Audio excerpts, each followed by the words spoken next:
So my experience of Wren Evans' second full album is kind of different than my the neo pop punk experience.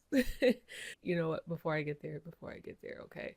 I want to talk about this scandal thing though, because a long time ago when I was talking about him and then the cheating scandal happened, people were like, "Hey, we actually take this very seriously." So when he released an album, I was kind of like cackling to myself because it's like nearly 2 years later. So I wonder if there was a break.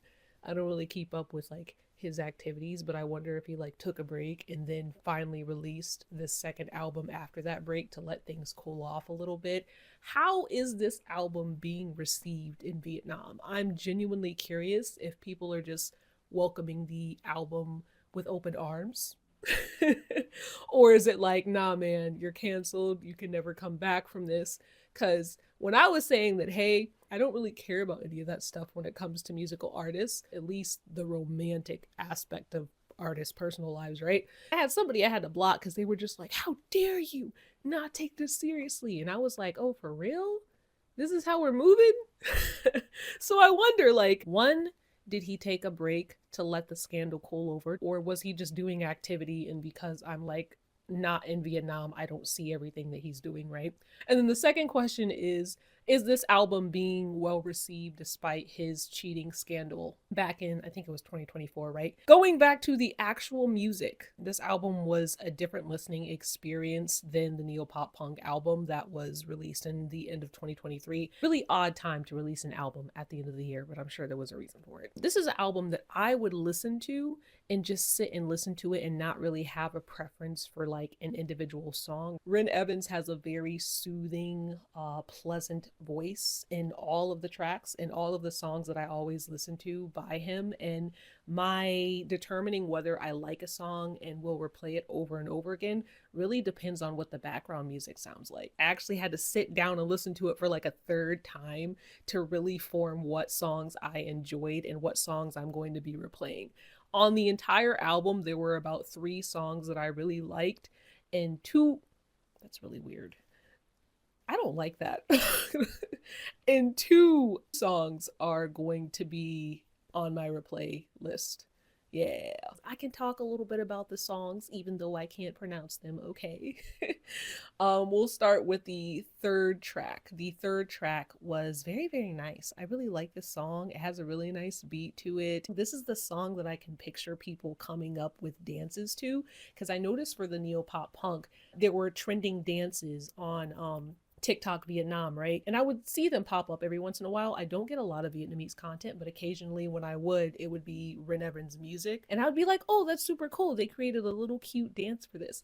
I don't know if there have been any dances created for the third track, but I hope so.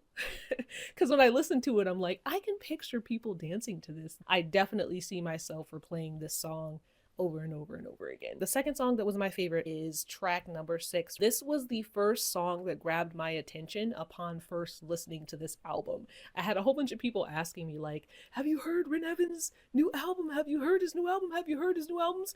I heard you guys, but what happened was the day that it came out, which I was super excited, I was at work.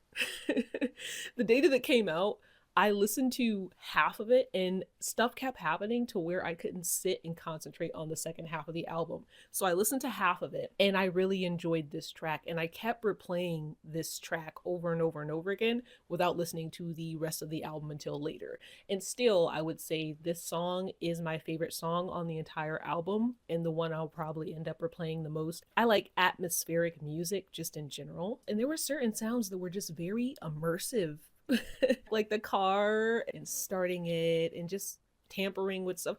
I don't know. This song was just very immersive and it's long and there's a gradual build. So this is my favorite song on the entire album. Like I said, I did listen to the album like 2 more times fully, even after listening to the songs, all of them. I was like, yeah, this is my favorite one. I did mention that there was a third song that caught my attention, but I don't see myself replaying it over and over again. I do think if I listen to this song enough, I'll get tired of it. That's track number 10. I do like the way it sounds, but do I see myself replaying it like past this year? Probably not. I'll probably get what I need out of it and just be on to something else. But as far as the other two tracks that I talked about, yeah, man, I really enjoy them. And when it comes to the neo pop punk album that was released at the end of 2023, right? I think I enjoyed that album more because the theme was like Wren Evans' voice over different genres. With this album, it didn't really have that type of theme, although there was some exploration of different genres that he would sing over. So I think that's one of the reasons why I didn't enjoy this album as much as the other one. But overall, I just really, really like his voice in general to where I can relax to whatever song I'm listening to. So for that reason, I don't really have anything bad to say about the album, despite only seeing myself replay 3 songs. Upon listening to this second album, I did go and like read up on him a little bit more because previously, I mean, besides the scandal, when everybody flooded to TikTok to let me know about the scandal, right? Previously, I didn't know much about the dude. I read that he used to write lyrics in English and then he made the switch to writing lyrics in Vietnamese and making songs in Vietnamese. And I think that's pretty cool. I feel like a lot of people, in my case, foreign, right? Foreign, because I'm in the States, right? But I feel like a lot of foreign artists try to write lyrics like in English and try to make songs in English. And if they make the switch over to their native language, they can end up being a lot more successful, right? And they can end up doing more to the point where they get famous enough and build enough credit to eventually break into making songs that are super popular. It's not just about making songs that are all English, it's about making songs that are all English, but also have the possibility of being popular.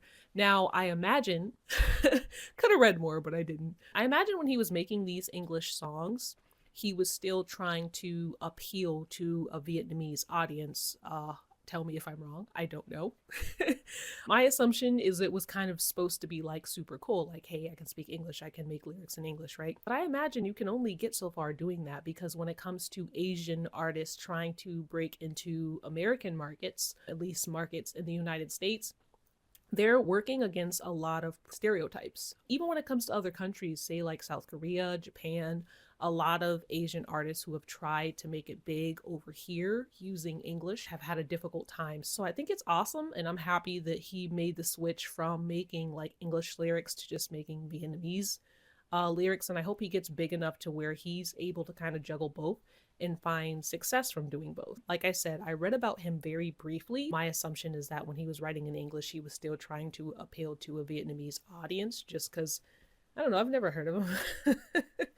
Maybe he was trying to break into the American music markets, but some people find English cool, so they'll try to make songs in English just because they think it's pretty cool. So that was the first thing. My light just went out. That was the first thing I thought of. And yeah, this is going to be the end of me talking about Wren Evans' album as dictated by my light that just lost battery. People have been asking me, what do you think about the album? What do you think about the album? That's what I think about the album. I just hadn't fully listened to it at the time that the people were asking me about it. So these are all of my thoughts. I'm glad to see that he's back and making music, you know? I don't think you should give up on your dream just because you're a cheater.